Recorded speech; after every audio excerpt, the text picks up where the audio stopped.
have a penchant for writing like saucy odes. I like really love that. And I'll tell you, in the book they mentioned the fig wasp, and I became like a little bit obsessed with this fig wasp. It's kind of nuts. I'm gonna just give you a quick snapshot of what happens here. They're itty bitty little wasps, and they're like 900 species of fig trees, and they're like 900 species of fig wasps, and they have like their own, like this wasp to this fig, right?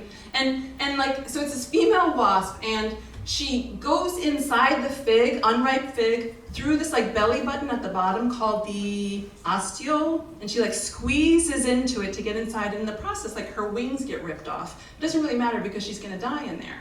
And she goes in there, and unlike other trees, like this figs, their flowers are on the inside. And they have male and female flowers all inside in the fig. And so the fig wasp goes in there and like, kind of like hooks up with all the flowers, right? And like spreads the pollen and lays her eggs, and then she kind of just like melts away. And then what happens is, in the eggs, like these male wasps emerge first. And then they kind of like go a little bit crazy, and they start like fertilizing all the eggs, which we're not going to anthropomorphize here because that would be their sisters, so that's not what's happening because they're wasps.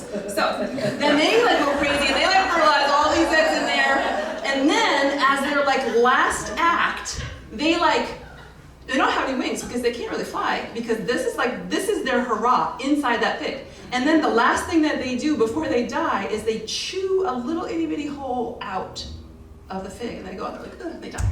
And that hole is important because then the new female wasps that get like born, they're already like fertilized, and they're like, get all the pollen there, and then they go out through those little tunnels, and then they find their own like fig, and that's how the cycle happens. But all of that's in the unripened fig, right? So when you eat a ripe fig, you don't have to worry about it. That's not happening anymore.